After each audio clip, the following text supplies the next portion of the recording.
One woman's quest to find answers sparked a story that's going to change the lives of millions. I didn't have the self-worth to get out of the abusive situation for myself. I have 3 children that are the light of my life, and they are the reason, the encouragement, the purpose for me getting out of my marriage. Holly Walker finds herself in a devastating situation.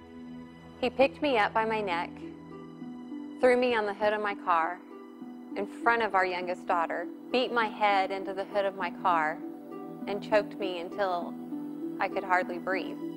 Betrayed by the people who were supposed to love her, struggling just to get back on her feet, having to fight a court battle to get custody of her 3 young children. During this process, there were days that were extremely hard, that I really second-guessed and questioned, what have I done? And I decided that I was going to turn my life around. She got the idea of looking for a life coach, and she found a lady on the west coast of the United States, Kimberly Truitt. Kimberly told her she could build the life she really wanted, and she began to coach her. Holly's life began to change. I reached a point in time in my life where I decided that I was letting other people determine my happiness. And I realized that my purpose in life is to help people who are just like me.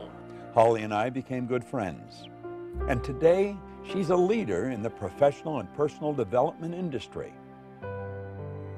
This film, Beyond the Secret, is an expression of Holly's dream, one way of helping you and the millions of people that will be watching it.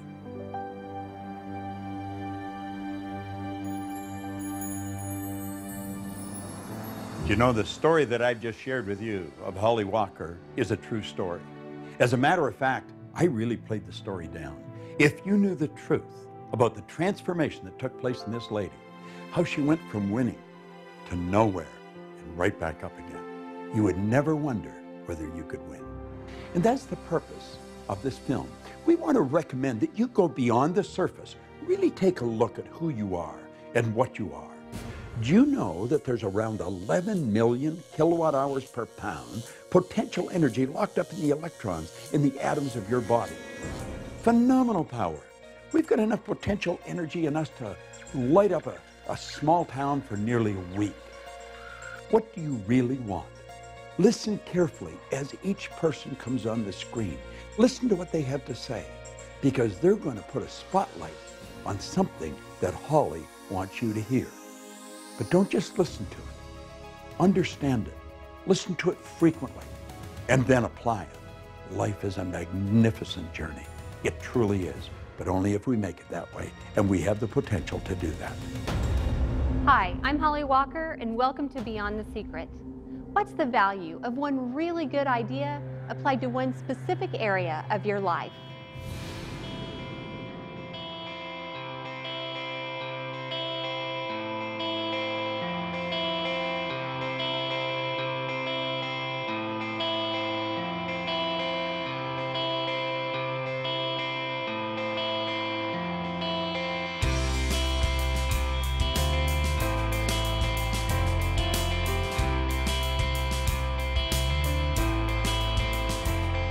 If you consider that every building in every city across our world has its ancestry in human thought, leading scientists and specific principles from the field of quantum mechanics are confirming what spiritual teachers have been telling us for centuries. This isn't just wishful thinking. It is a practical application for success in life. And the key that unlocks it is human intention.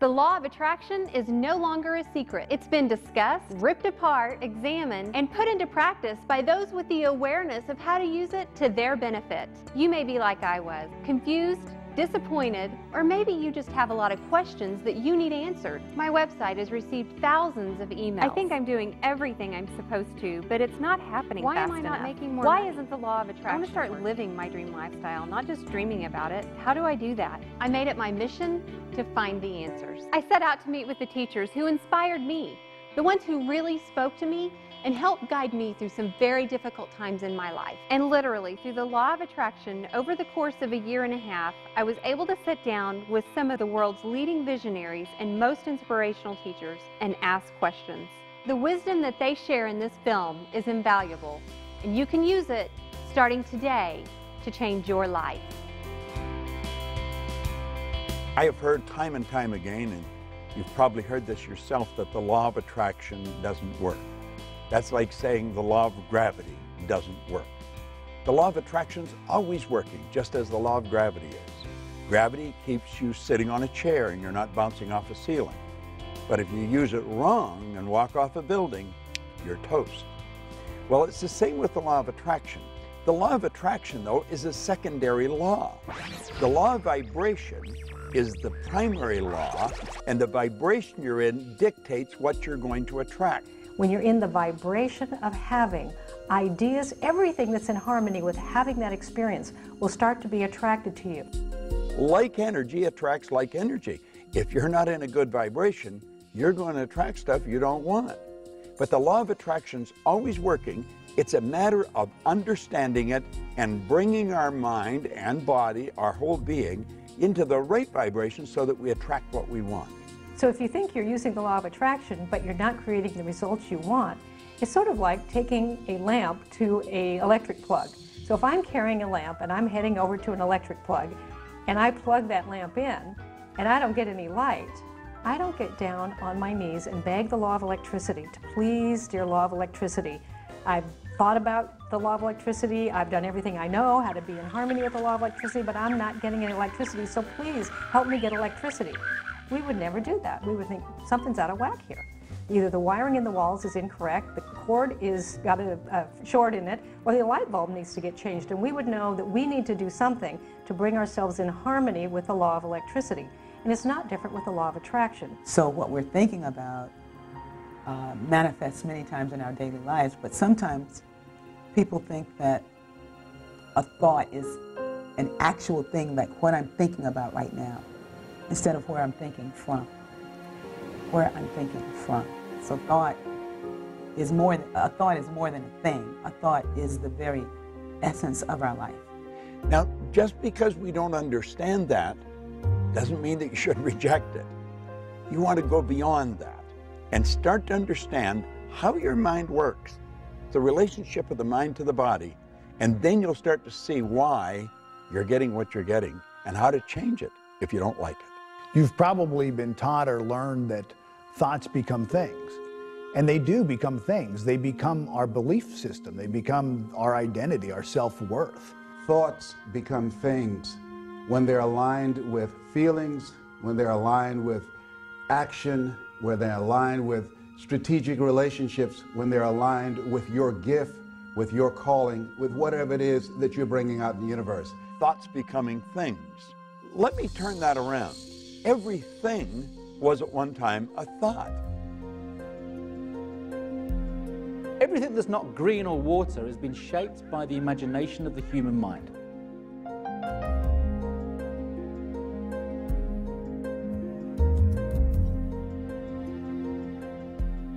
Everything you look at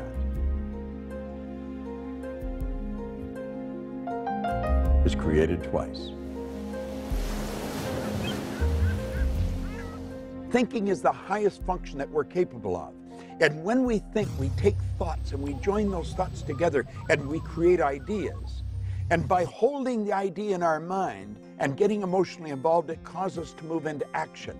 And it also sets up an attraction.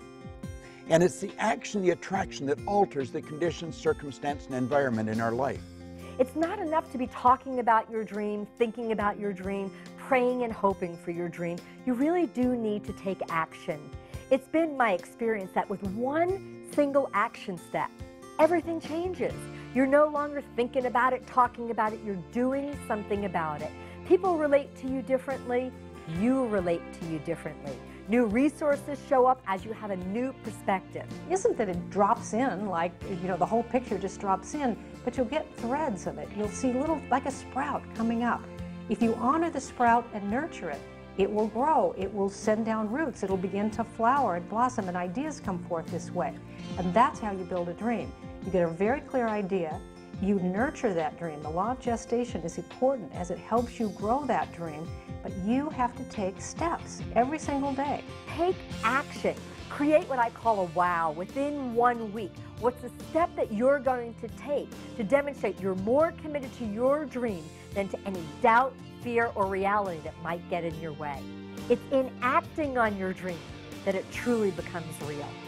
A baby step in the direction of your dream and the direction of what you want to create. The law of the universe will work just fine. It's about us learning how it works, getting in coherence with that, and practicing that on a daily basis. So baby steps are a great way to take your steps forward. Baby steps will take you all the way up Mount Everest, by the way, if you just keep taking them. And oftentimes, the change takes place first inside before it's expressed outside. If you're taking action and you don't see the result, be aware that it's coming. And in fact, if you do build your awareness around and start looking for little examples, little results that actually are coming your way, I think you'll find that they're already there. What I've realized is when I was relying on just blind faith, whenever I would meet with this condition or circumstance that I didn't know how to go through, oftentimes I stepped backwards into safety. It's really faith based on understanding how we operate that allows us to move confidently through that terror barrier and into that area of unknown outside of our comfort zone. It takes 5 years to become a plumber. It takes 5 years to become a mechanic. I'm not quite sure how long it takes to become a medical doctor, but I would imagine a few more than that.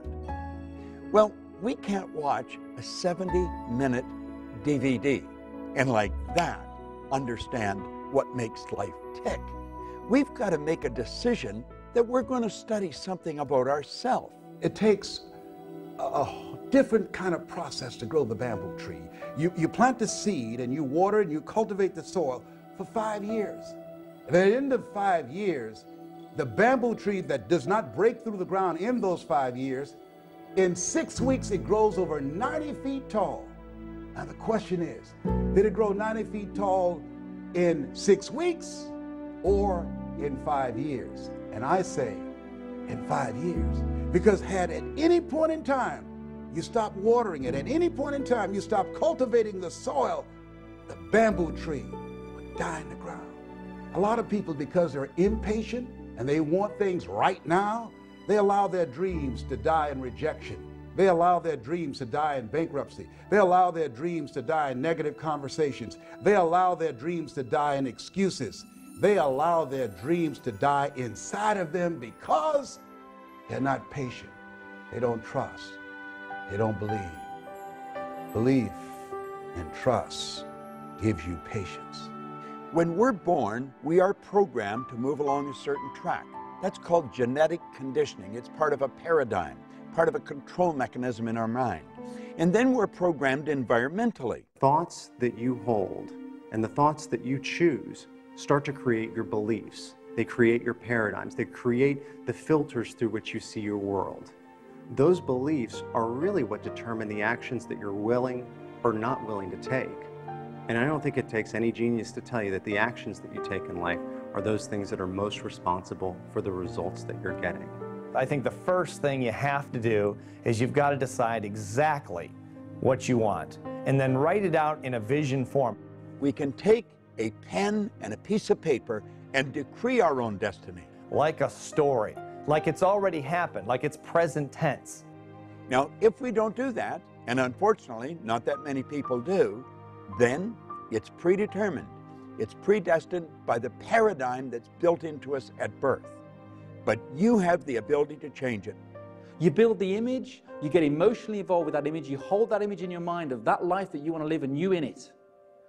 And you will begin to see those results manifest themselves. That is the way to create the life that you want.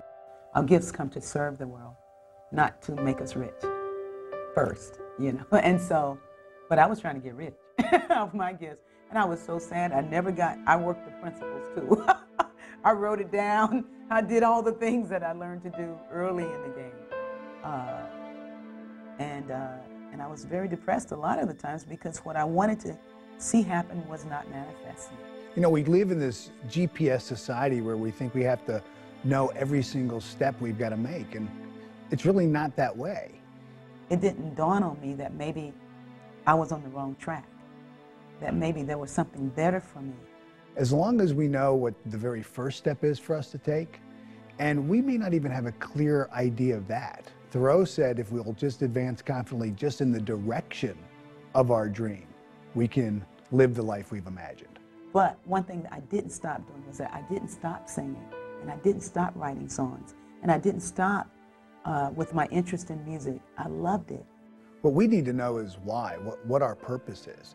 Knowing how to do something really is at best guessing.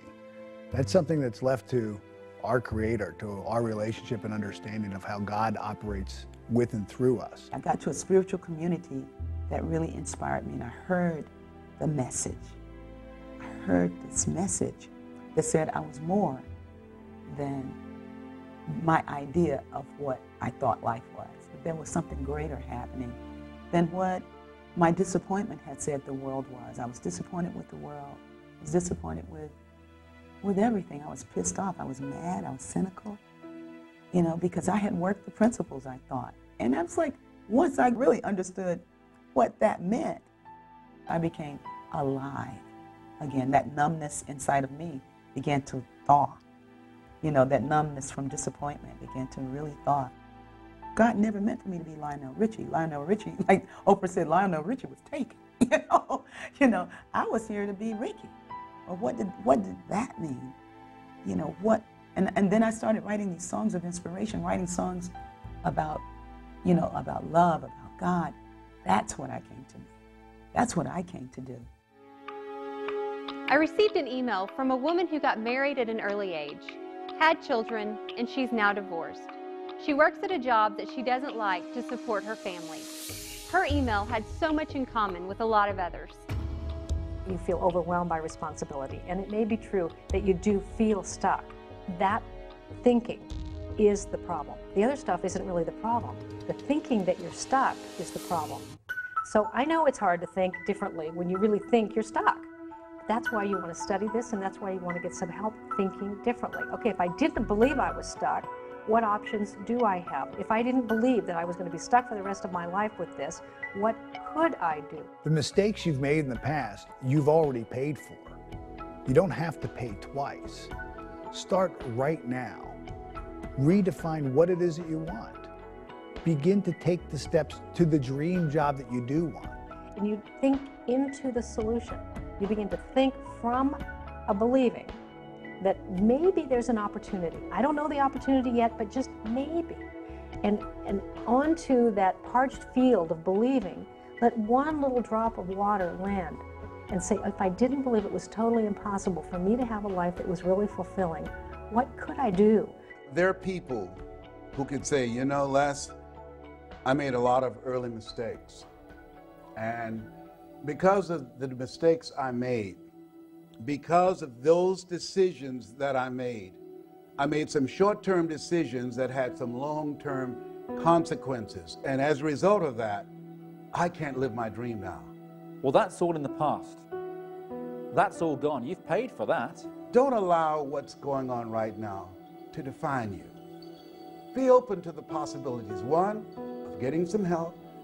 Also understand and know and expect things to get better for you. And ask yourself, what is it that you need to do differently? But it takes a mind who's willing to explore, expand, extend, and you can choose to do that. You've overcome significant challenges to be where you are today. Don't give power to the mistakes of the past. That's behind you now.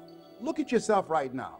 Build on that. Build on what you've brought into the world and what you've overcome. And understand that you can achieve so much more if you just apply what's inside of you. Because it's your life, and you're a co-creator, and you get to choose any life you want to have. But the problem really isn't the problem. The problem is always my thinking about the problem. It's never too late to change your life. It's never too late to make a dream come true, and it's never too late to create a new dream for your life. Ask yourself, where do I want to go from here? Begin to focus on the possibilities. See, whatever you focus on the longest will become the strongest. If you talk about, and I know this from my own situation, I talked about, well, I don't have a college education. Well, I was labeled educable mental retarded. Well, I'm adopted. Well, I never worked for a major corporation. All of the things that I focused on, that became the dominant story in my mind. When I began to flip that script and I became convinced in my spirit that what I had is enough. What you have is enough. Where you are right now, that's enough. That's all you need. If you have the faith of a mustard seed, if you hold a mustard seed in your hand, you can't see it. You don't have to have a whole lot. It is absolutely pertinent that you have a dream. If you don't have a dream and you're taking action every single day, then there's really nothing that separates you from a hamster running around in a wheel. Yeah, you're getting a lot done, but you're moving nowhere. The dream is what gives that action direction. I would really like to believe what you're telling me, Bob, but I feel stuck. By the time I get home and get the kids to bed, I'm beat. I'm in hock right up to here. I don't have the money to really buy some of the things or attend some of the programs you're talking about. And quite frankly, I'm tired. I really don't know how to make it work. What is something that I know I could do, know I should do, and know if I would do, it would move me closer to my dream? Now, I'm not asking that you're going to have an answer that's going to make this big quantum leap. What's just the first step? I have a friend who does a seminar called How to Earn Over $200,000 a Year with Your Eyes Closed. Mike Jones out of Philadelphia. He's been blind since he was 10 years old. Tawana Williams, she wrote a book called Unarmed But Dangerous. She's the president of her own corporation. She was a 10-year crack addict, a single mother, and she was born without arms. Oh, what's your excuse? I say you're bigger than your excuse. Stop focusing on your reality. Start to ask yourself, how do you want your life to be? And then take action steps to prove that you're not just talking about it. You're not inspired. And you're not inspired because you don't have a goal. You have things you want that you wish for. You're being controlled by what's going on in your outside world. Your external circumstances are just a mere reflection of your internal circumstances. I've gone into prisons. I've seen people that were stuck beyond what you could believe, and I've watched them change. There is a way, but you've got to have a reason, and it's got to be a good one. It's got to be something you want. And not all dreams need to be Mother Teresa dreams. We're lucky that there are people in the world that do want to make the world a better place. But your dream of spending more quality time with your family, your dream of being paid well for doing something you really love, your dream of being healthy and physically fit, these are really important dreams as well. Looking at the world as unlimited in possibility, looking at your life as an unlimited set of possibilities, and waking up every day in a state of gratitude.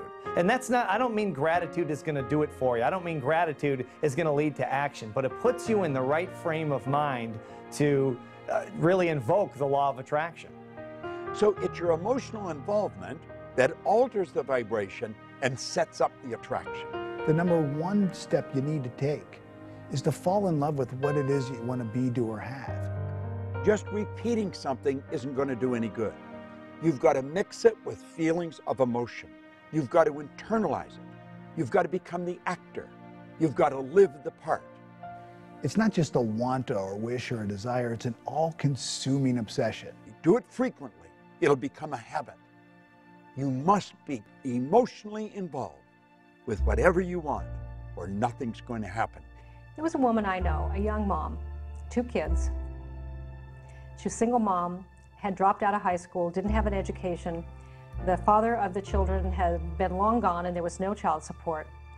So she was working 2 jobs. She worked at a local fast food restaurant and she took in laundry and alterations at night to earn enough money to support herself and her 2 kids. She lived in a very small 1-bedroom apartment and it was $500 a month for the rent, and it was all she could do to just squeak by. And then she heard about these ideas, and she thought, well, if I had a dream, what would my dream be? And at that point, she thought, I would love to have like a place we could live that would have 3 bedrooms where we'd each have our own room. But how would I do that? I mean, she was barely getting by on being able to earn enough to pay the $500 a month. So you need to build a very clear image on the screen of your mind, in your consciousness, of you in the role, in the life that you want to live. Only then are you in a position to be able to plant things in the home, such as vision boards or bullet points or reminders anywhere that might be on the dashboard, on the bathroom mirror, on the fridge, that prompt that image onto the screen of your mind. Write out what you want to accomplish over the next 6 months. Not 6 years or 60 years, 6 months. And make it very clear. And what you write, if I read it, I want to be able to see the same picture that you see. What she really wanted was a small place with a fenced backyard, so her son, who was 7, had longed for a dog, to have his own dog. There would be a fireplace so that they would be warm in the winter. And she described the kitchen when she wanted a window over the sink, because she was so tired of doing dishes and looking at a blank wall. And she wanted an arched doorway to come in through, and she wanted a little picket fence out front. People take the time to decide what they want, and they write it out. And then they think just through sheer willpower they can make it happen. It isn't going to work.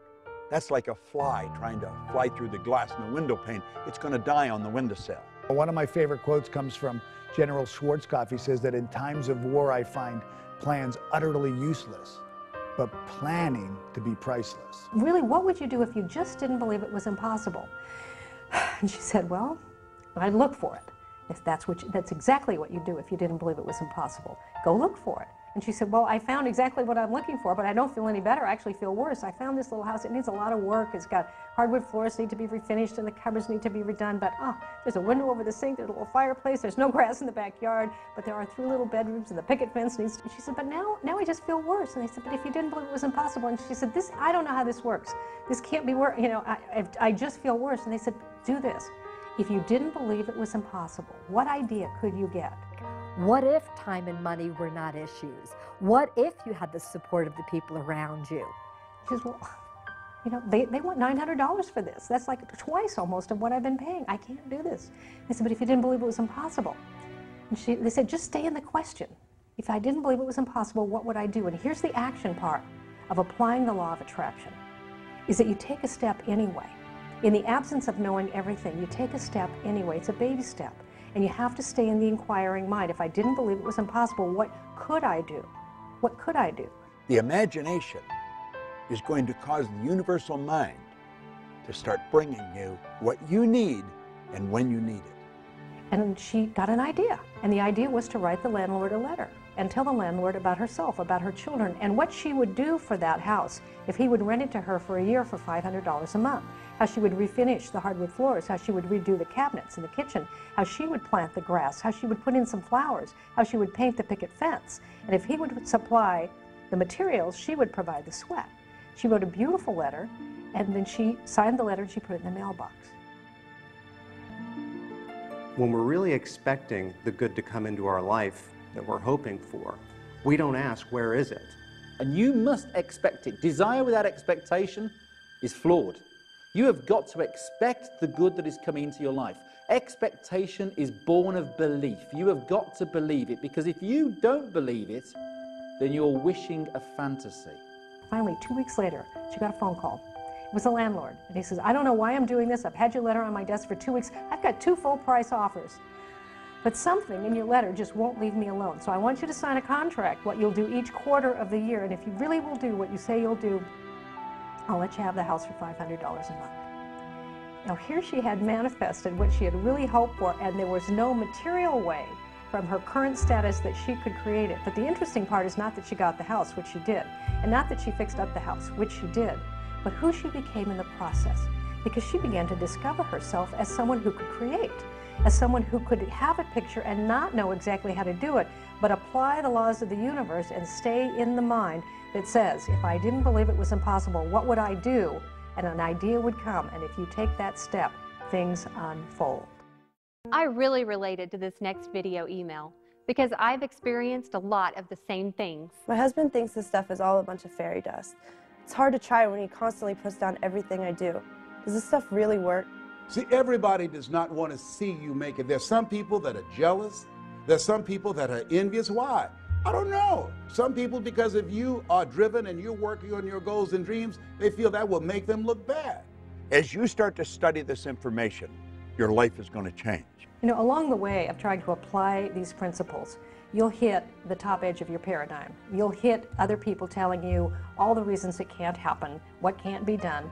MIT did a study. If I tell you, you can't do that, someone has to come along and say, you can do it. You can do it 17 times to neutralize that one time.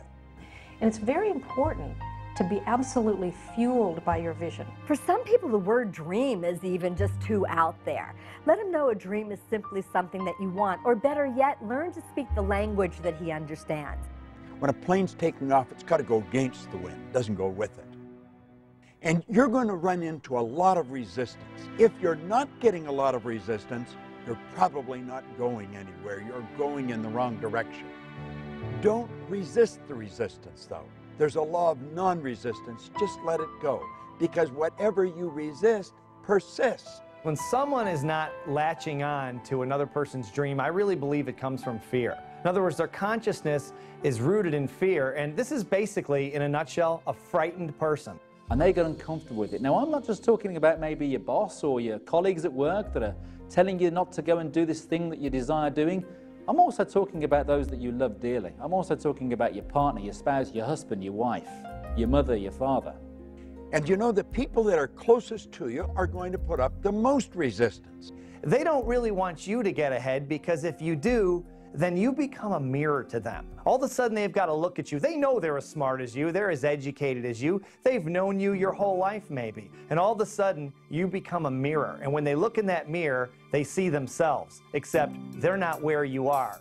And sometimes they can resent you because of that. And it causes problems in friendships. It causes problems in families. And it's just part of moving ahead. It's part of going to the top. They don't understand what you're doing. They don't understand where you're going.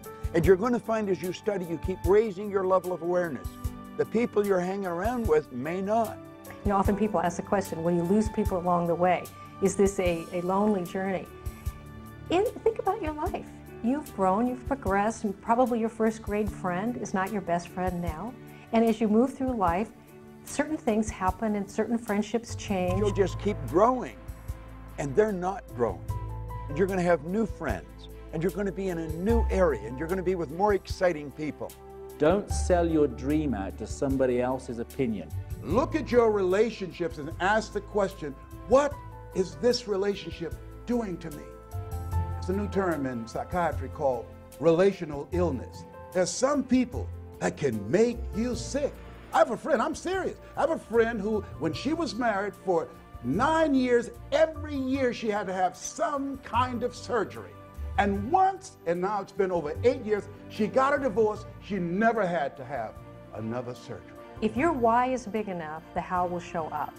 So you want to stay very much in touch with why you want this dream, why it's good for you, why it's good for others, why you want to be doing this thing. If you're not yourself, then you're not free.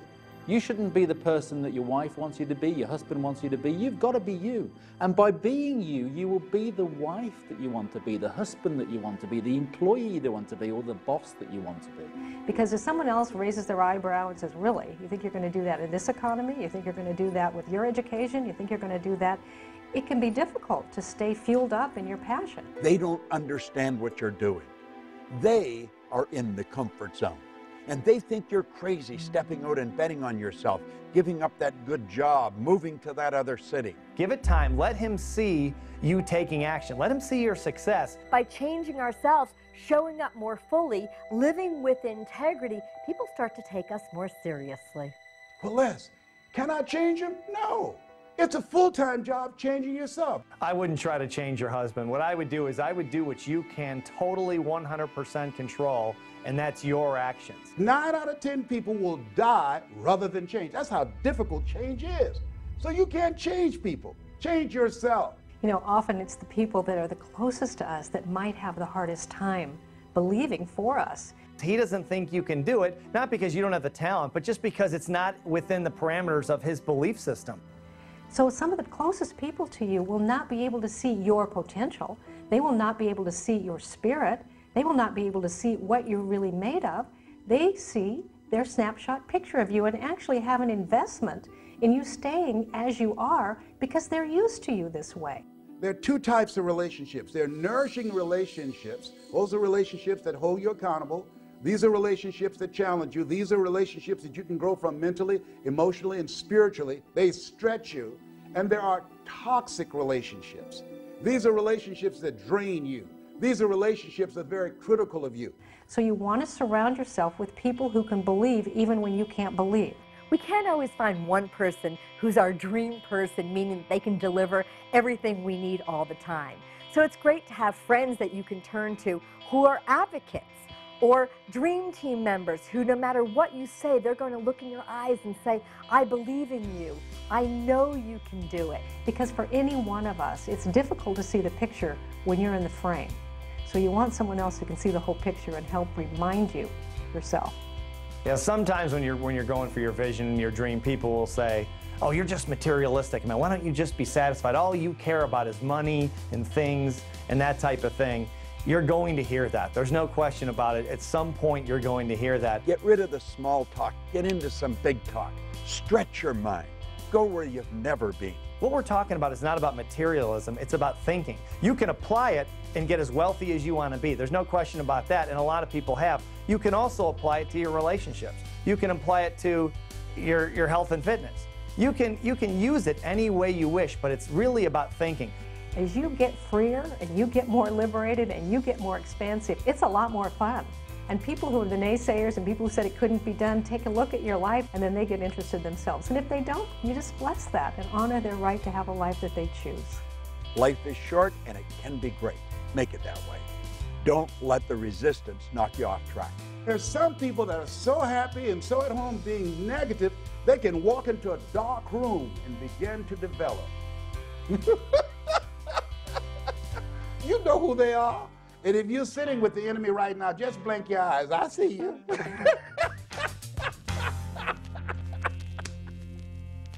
This video email is from Laura, and she is like so many of us. She doesn't like change. I hate change. I'm not happy with my life, but making huge changes seems way out there, and I don't want to end up being laughed at if I fail. You know, if we'll be open to a new idea that maybe change can lead us to the growth that we really want in our lives, to a completely new who we are, a redefinition of our purpose in life, a full realization of our potential, then maybe change doesn't become this thing that we have to struggle with or wrestle with. Most people live their lives completely at the whims of the circumstances around them. It's easy to get comfortable in a life that isn't really that comfortable because we're used to it. Get out of the comfort zone. You know, if you're comfortable where you are, you're in a bad spot. You know, I was very corporately conditioned. I was programmed to go into work every day, to earn the salary check, and the thought of not having that salary check, the thought of not having that company car, the thought of moving out and doing my own thing scared me witless. It kept me in that place for 4 years beyond when I should have gone. Don't settle for comfort. Life is too short. It can be a phenomenal trip. Don't give yourself permission to continue to be where you are. Give yourself permission to grow. Give yourself permission to reinvent yourself. Give yourself permission to take your life to the next level. When people say to me, I'm scared, I know where they are. Because you see, we're controlled by our conditioning. We're controlled by our paradigms. And they will keep us gripped because they don't like change. Status quo is their business. Being comfortable is not a good place to be. And unfortunately, most of us were encouraged to get there. Just get enough money to pay your bills and everything's going to be great. People who live lives of greatness are willing to be uncomfortable in the interest of growth. They're willing to stretch a bit. They're willing to be in some uncharted territory. It's when you're uncomfortable that you're growing. It's when you're a little scared. You're excited and scared at the same time. And that feeling at the conscious level is worry. At the subconscious level is fear, and in your body is anxiety. Now understand what this message is from your mind. Your body is just an instrument of your mind. This is your mind's way of telling you that you are about to grow. It's when you're going after something, you have no idea how you're going to get there, but you've got to know you're going to get there. It is not your mind's way of telling you that you cannot achieve what it is that you're about to do. You have infinite potential. Step out and bet on yourself and keep going until you reach a point of discomfort. Then you know you're growing. A 100,000-mile journey begins with the first step. You take that one step, you'll find that the next step will become clear to you. And then the next step. And before you know it, things will have changed like that. Now, if that's not something that you like or want to do, then you get to have the life you want. And you can stay stuck as long as you want. It's your life. But ultimately, if you notice, you might get really tired of feeling hemmed in, closed down, shut in to a life that is very repetitive. Some people live 90 years, some people live 1 year 90 times. The beautiful thing about being who we are is we have the ability to make choices.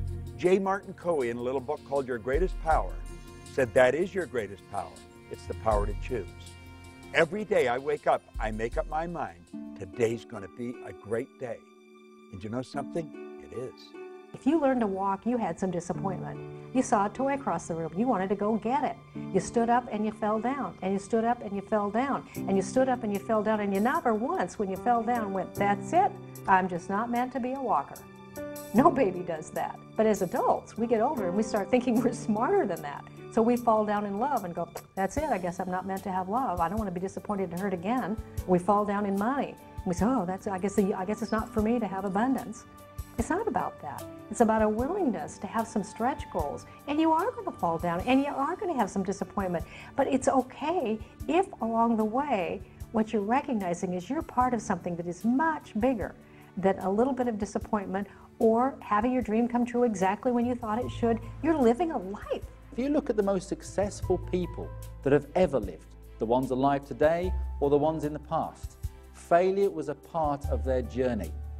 And you're living in what Hildegard de Bingen in the 13th century called the best life there is. And she said each one of us must learn to live on the green growing edges of our own becoming. You're here to do what you love to do. And then it's more than just following your bliss. It's really, really doing the thing that you love to do and learning how to do that well, not to think that, well, just because I can sing, I love to sing, well, let me go get a record deal. Let me go get a contract. Let me use the laws to manifest this. And it's like, well, no, let's learn to sing. And that's where aliveness is. So you get to choose how much life you're willing to live. We're here to serve our gifts to the world. That's why we got them. That's why we got the things that we love to do. I mean, it's an indication of what it is you came to do. In your day-to-day activities, what really has meaning for you? And that'll be 75% of your purpose, of what you're passionate about.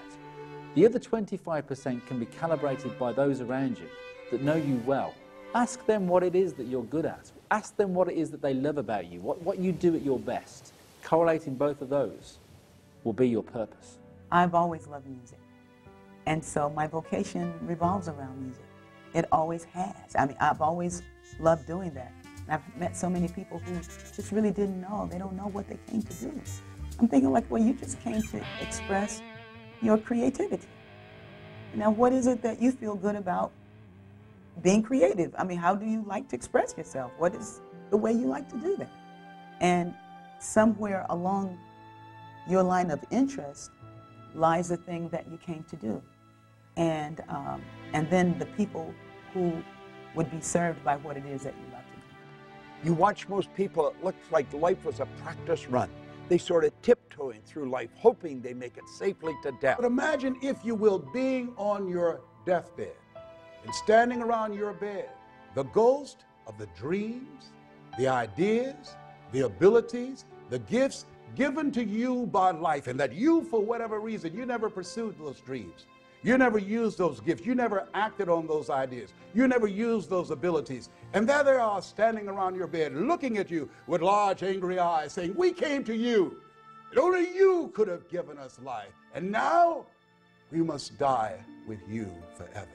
When a person is numb, they're so cut off from their own happiness, from their interior happiness.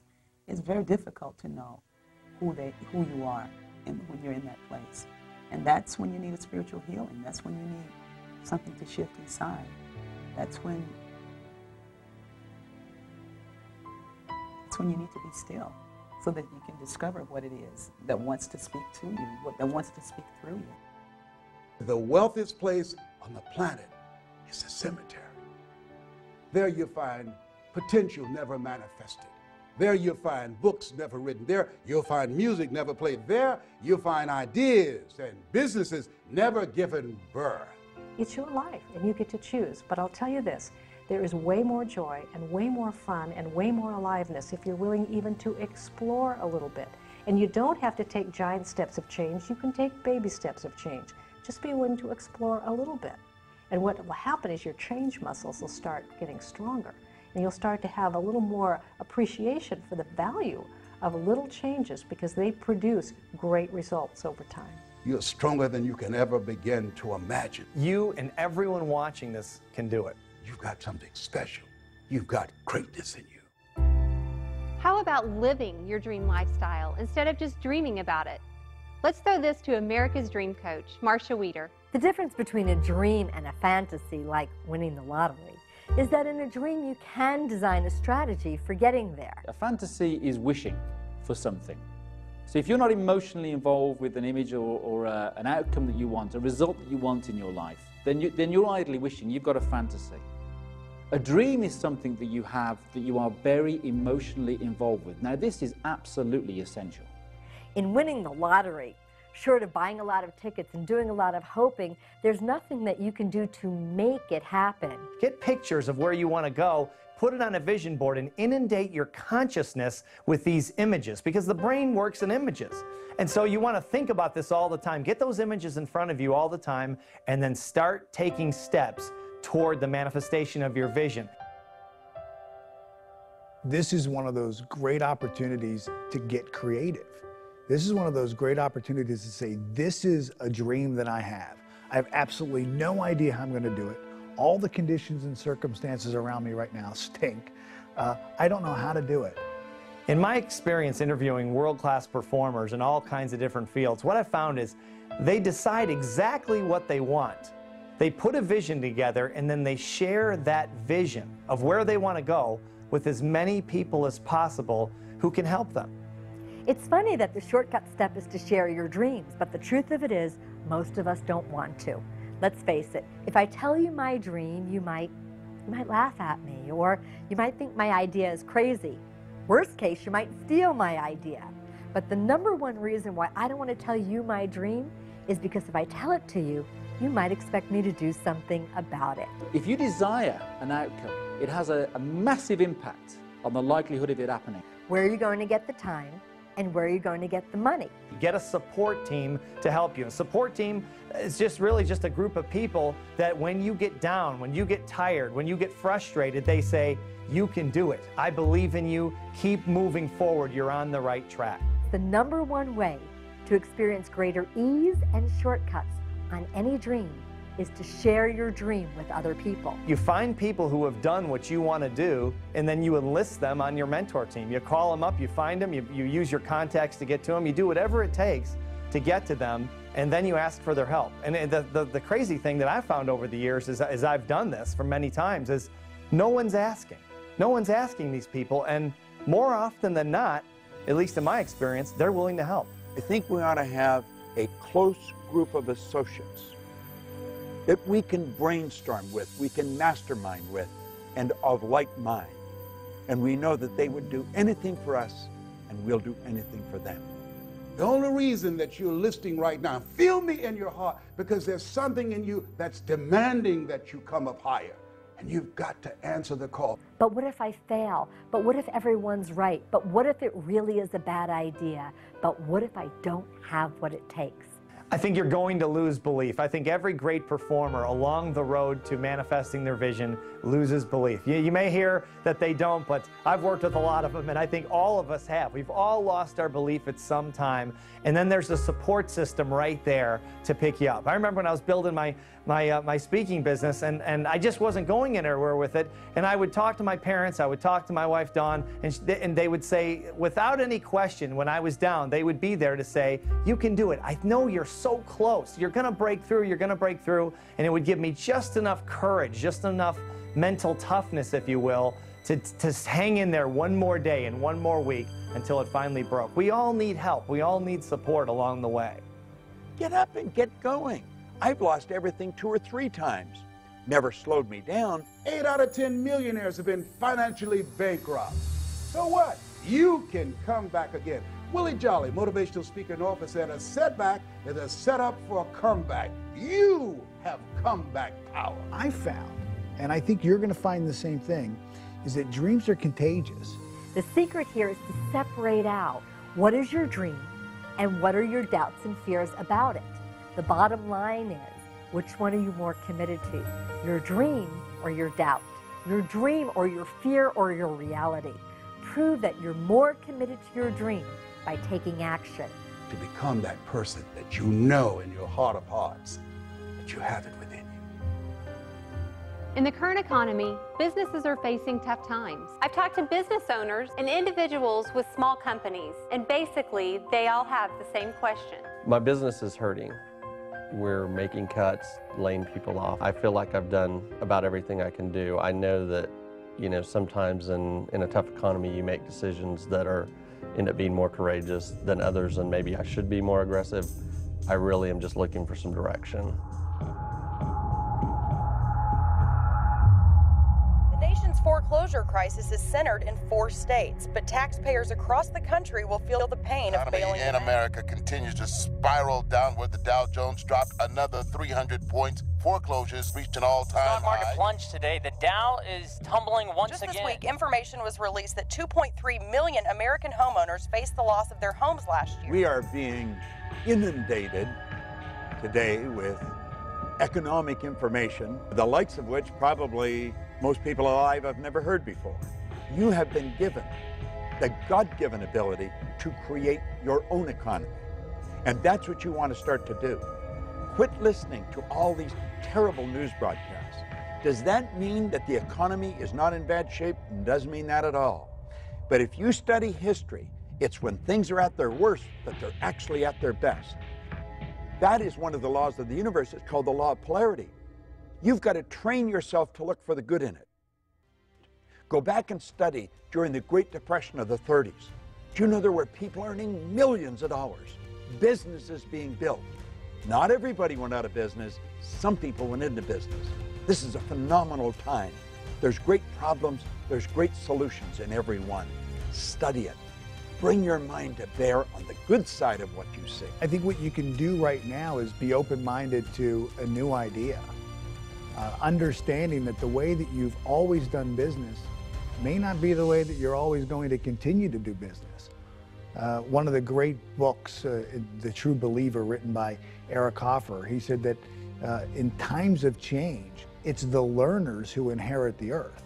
It's easy to have faith when you have a job, when your business is successful, you can make payroll, your marriage is working out, your children acting like they have good sense. No one has looked at you and diagnosed you with a terminal illness. It's easy to have faith then. But the true test of faith is when life taps you on the shoulder. You've got to look to your beliefs about money. Like, what do you believe about money? Do you believe that money is a good thing? Is it a bad thing? Is it something that that you shouldn't want? Is it wrong to want money? I would study your beliefs, because your beliefs will dictate your behaviors. You don't necessarily get what it is that you want in life. You get what you believe you're capable of.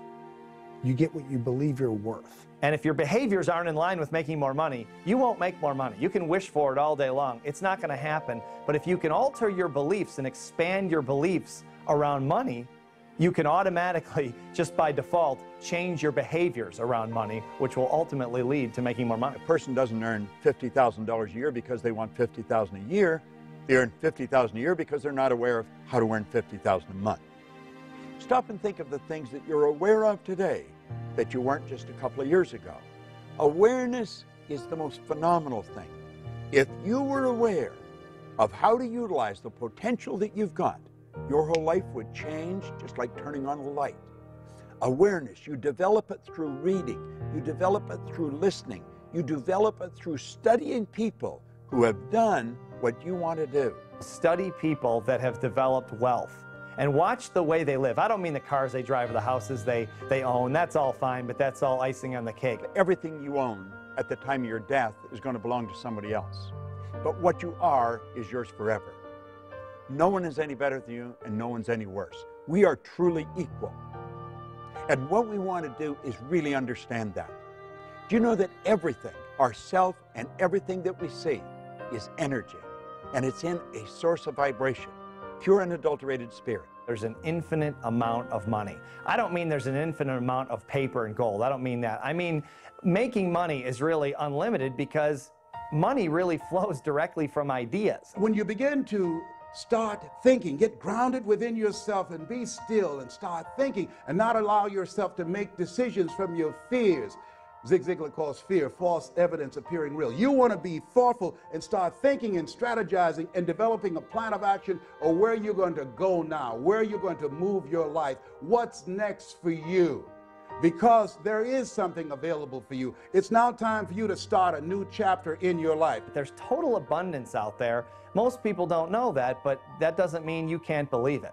That's what wealthy people believe. They believe there's no end, there's no limit to the wealth they can build. I remember a point in my life, things were working out real good, and I said, this is too good to be true. I had a talk show. They paid me millions of dollars to do the show. And when I came into New York and was in the studio in Manhattan Studios, I looked around and I said to my mentor, this is too good to be true. And he said, Les, there are no overachievers. I said, Mike, this is too good to be true. Something is bound to happen. And it did. Thou shalt decree a thing and it shall be established unto you. Death and life is in the tongue. Don't be afraid of taking a risk. If you fail, you can get up and go at it again. Failing is a part of winning. One of my favorite studies is on The Spirit of Opulence, written by Thomas Troward. He said that when we're drawing from the infinite, we never be afraid of taking more than our share. I just love that. He said that's not where the danger lies. The danger lies is in taking less and being willing to settle for that. I am asked over and over again, is this a good time to take a risk? Step out and follow your purpose. Do you know the worst thing that can happen to you is not to take a risk? That's the greatest risk.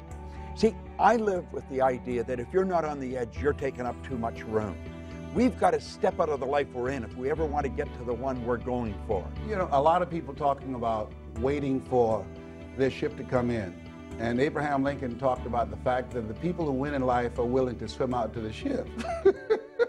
You weren't born believing that money is the root of all evil, or that you should go to college or you shouldn't go to college, or you should get married or not get married. Those are all programs from people of influence in our childhood. When we were little kids, people said this is right and this is wrong.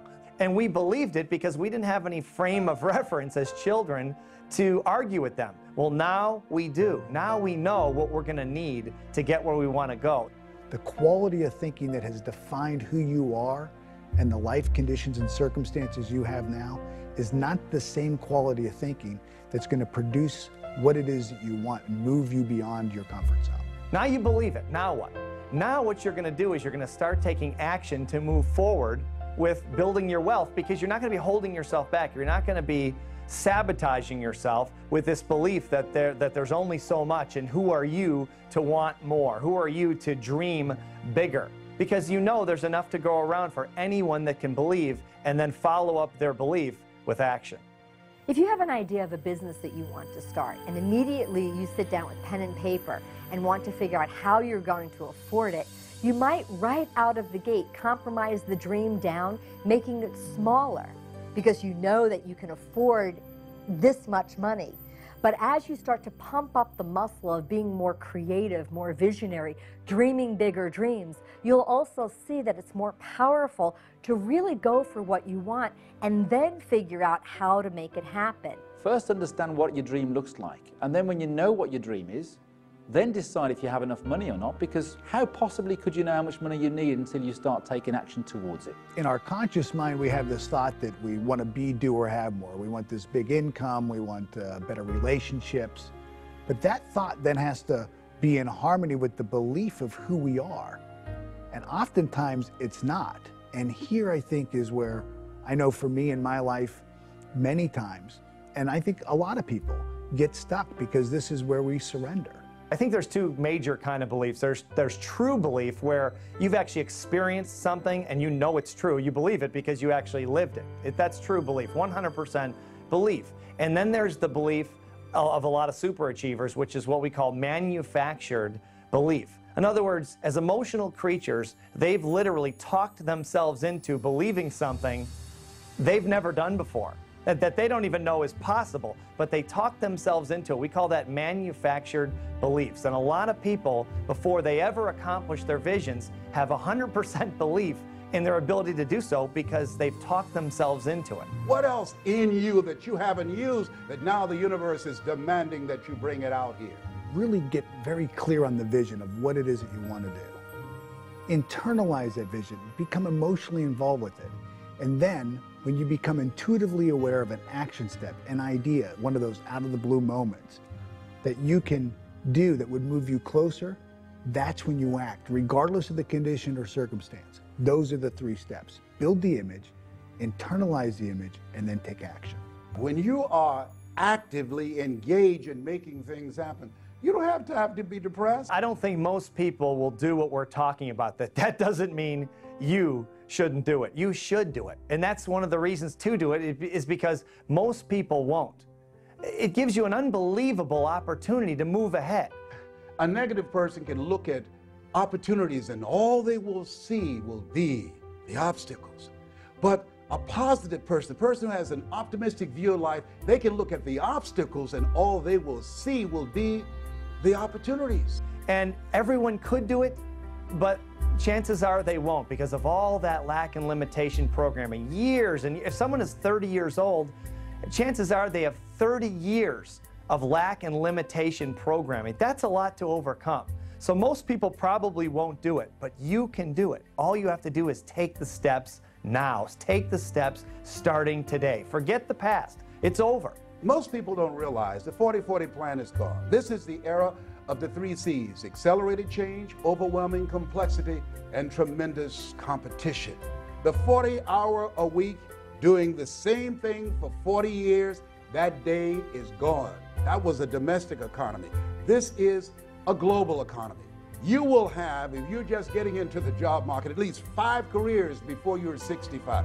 This is a time you want to be creative. This is the age of what Ralph Waldo Emerson calls the age of self-reliance. You want to be creative. What are the various things that you can do that you're not doing right now? Today, as Robert Schuller would say, you either expand or you are expendable. Be creative.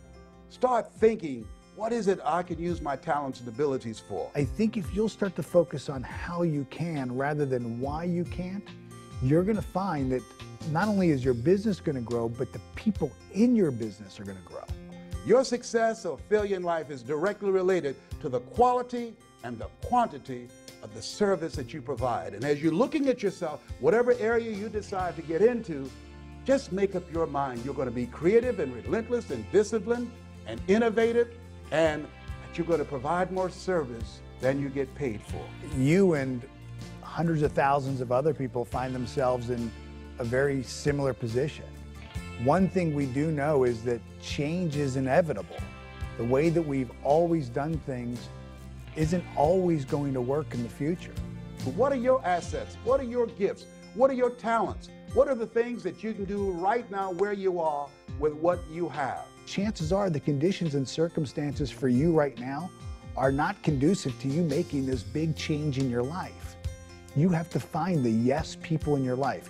You have to find the yes conditions. You have to find the yes circumstances. You want to be connected with like-minded and like-hearted people, people who you trust and believe in, people who are moving in the direction of their dreams, people that can inspire you and that you can inspire them, people who can help you to open some doors that you don't see right now, people that can help you go to the next level. You want to be connected with people that are on the way rather than in the way. When you've got enough money, you can do what you want, when you want, with whom you want, for as long as you want, and you don't really ever have to be responsible to anyone else. You're never beholden to anyone else unless you want to be, unless you choose to be. It gives you the ultimate freedom, which is the freedom of choice.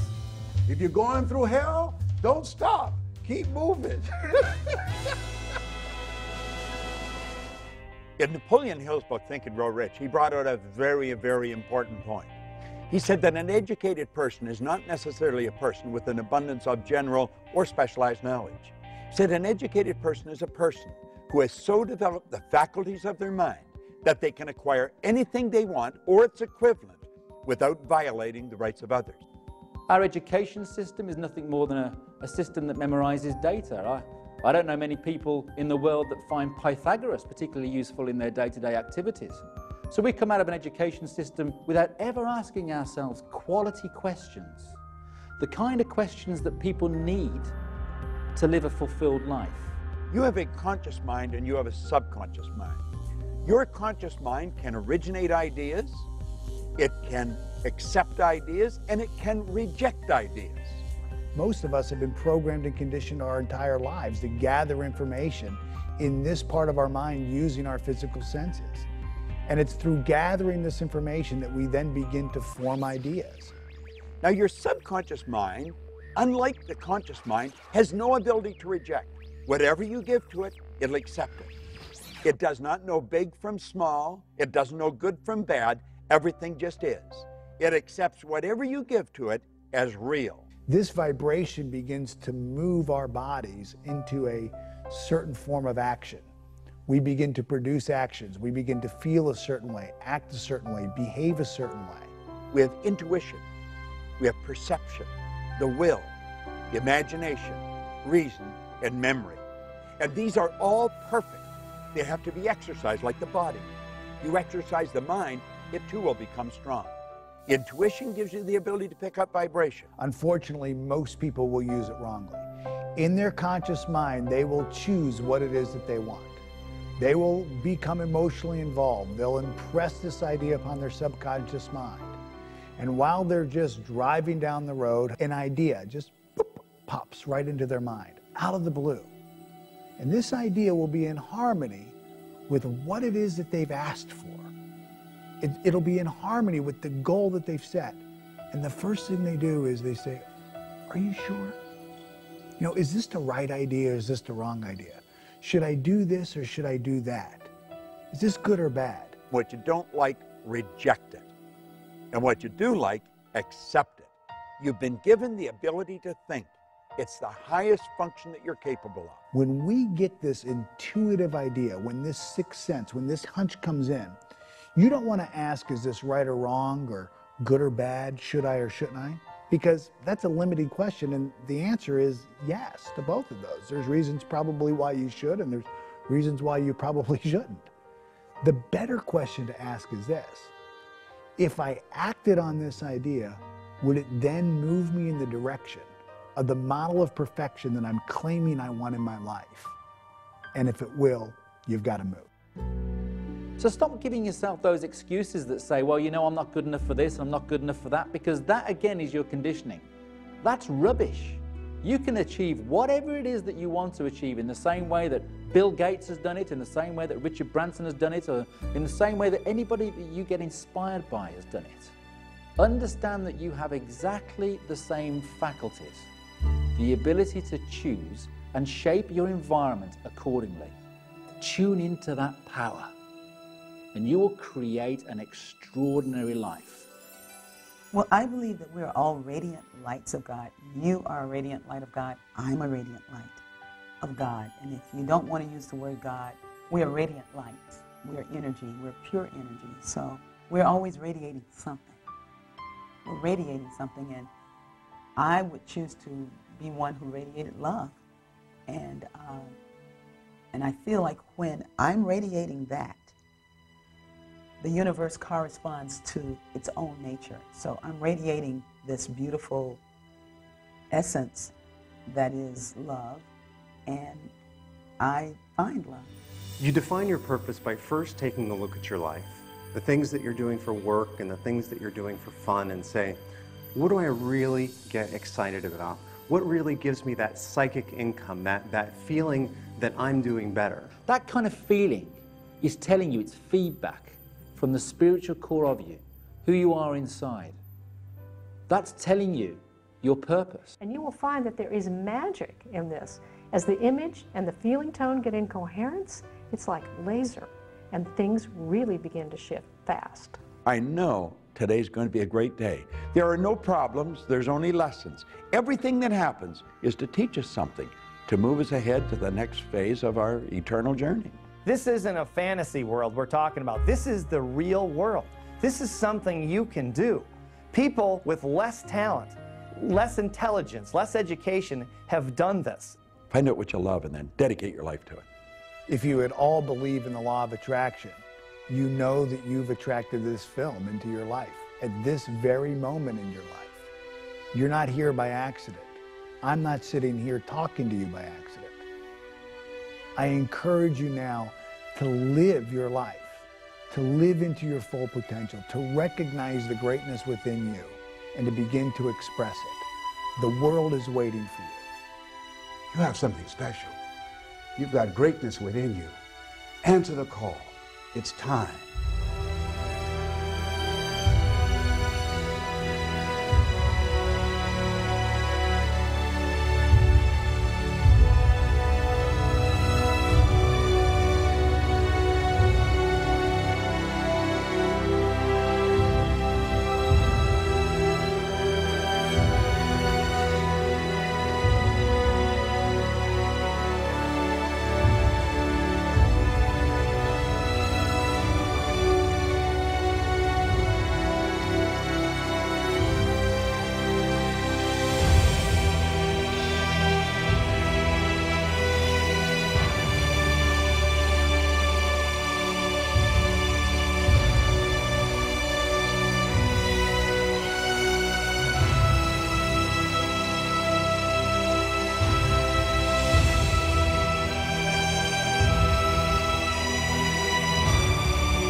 Watch footage not seen in Beyond the Secret and exclusive interviews with the stars. Sign up for free weekly 60-second videos from Holly and the team sent straight to your inbox. And we want to hear your story for consideration in Holly's new TV series. Click it on LifeSuccessTV.com.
Bob, so many people are on their way to achieving success, and they get this attitude from the people around them of, well, who do you think you are anyway? Can you expand on that a little bit? I think that comes from two sides. First of all, the person that's studying is starting to change. And sometimes, though, they get so enthusiastic about it, they want to cram it down everybody else's throat at the same time. And that moves them further away. But it's a natural thing that they're going to get resistance because the other people don't understand where they're coming from. And let's face it, I mean, you're right out of the box when you start to study this. It isn't the mainstream. You're doing things that's totally different. It's not taught in school. A very small percentage really understand and live with this. So they're going to get a lot of flack. They have to understand that and understand that people don't know what they're saying and just let it go. If something's going wrong, it has a tendency to hold your conscious attention. Emerson said the only thing that can grow is the thing you give energy to. What we've got to do is stop ourselves just flat and say, wait a minute, I don't like that. What would be the opposite to that? And then write out what would be the opposite and then keep repeating it like a mantra if you have to. But we have a tendency to focus on what's wrong. And we've got to get away from that. And get away from any people. Don't let people talk to you about it. One of the things that you taught me, Bob, that has been huge in my life is that force negates. Can you talk a little bit about that? It's a beautiful thing to learn because we have a tendency to want to do that. If something won't work, we're going to jam it. It won't. Force negates. Let is the key word. We let things happen. Now, that doesn't mean we don't give it lots of energy. But force is not a good thing. There's no power in force. I think they get into abusive relationships because they attract them. And it's low self-esteem on their part. And when they understand that, they probably stop it. I think most abuse, it's a man's problem. It's not a woman's problem, more often than not. And I think if a man sees another man being abusive verbally or otherwise, he should let him know that that just isn't going to fly. You know, you're not going to put up with it and put a stop to it. But the person stays in. People do the thing they fear the least. They're probably more afraid of being alone than they are of being in a bad relationship. But if a person starts to develop their own self-confidence, the abusive relationships will go their way.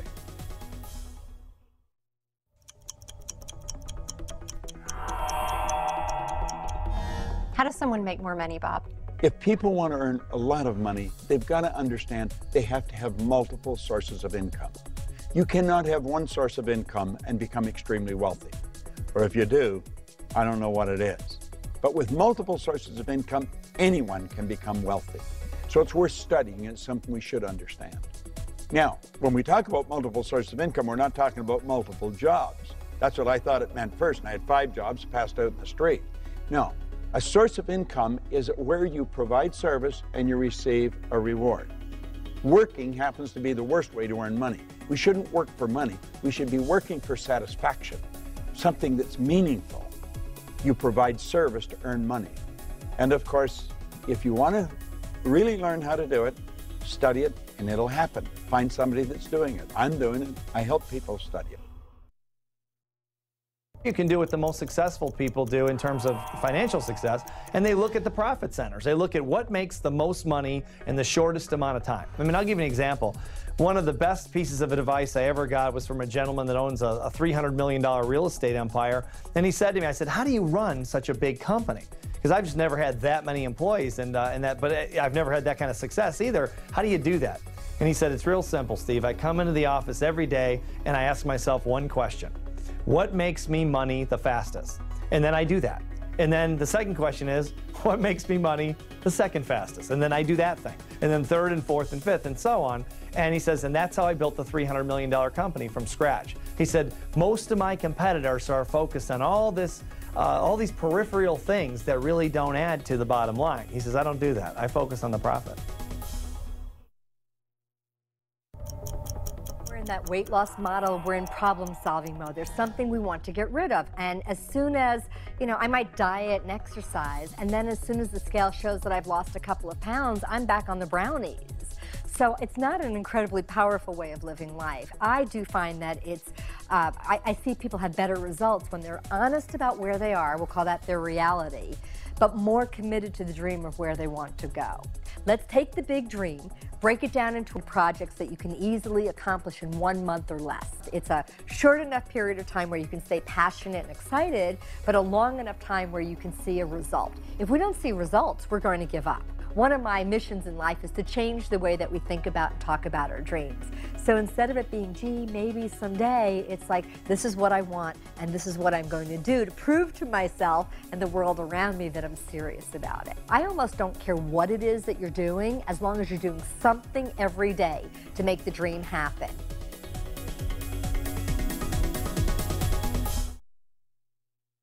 Can you give me some tips on how to stay successful even during these tough economic times? Especially in tough times, one of the keys to staying mentally tough is staying around people. And getting around people and maintaining friendships and business contacts of people who are more mentally tough than you are. And then just exposing your consciousness to that type of thinking.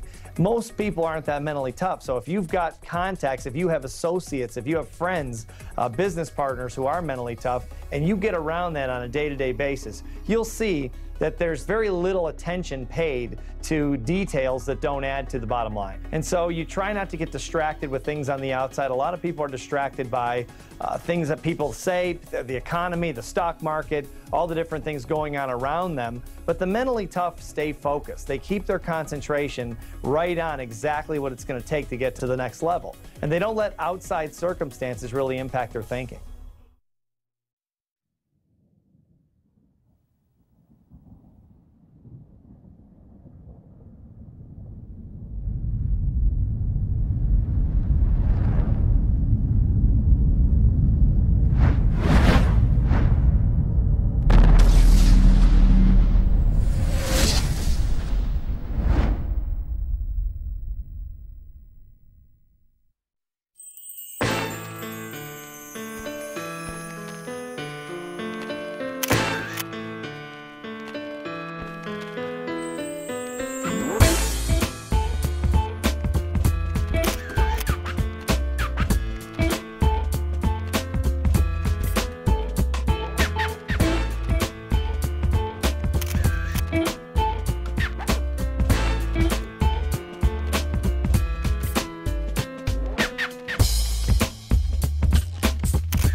There's nothing like this in the market. There's nothing as powerful as this. We break the personality down.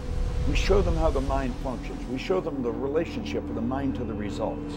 There isn't another program in the market like this. This is powerful information. This program goes right to the primary cause of results. And in a market like this, we've got to get the people to pull together and bring the potential to the surface and increase productivity and lower costs. And that's exactly what this program will do. It teaches everyone who they are.